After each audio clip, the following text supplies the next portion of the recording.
In the word, tandaan natin, si Jesus Christ po ay hindi sinin dito sa mundo para i-condemn yung isang taong nagkasala.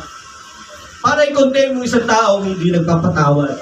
Para hindi i-condemn yung isang tao na tumitingin siya lagi sa mga material things niya.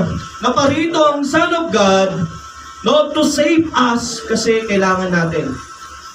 Batid ng Diyos na ang mundong ito ay punong-puno ng kasalanan at alam ng Diyos na tayo makasalanan. Kaya ang gusto niya mangyari, okay, yung anak ko, pabababain ko dyan, at higit sa lahat, masasave yung lahat. Because I love you. Father God said, okay, mahal tayo ng ating amang nasa langit. Amen. At alam nyo nga sa totoo, no one can cut off from the loves of God.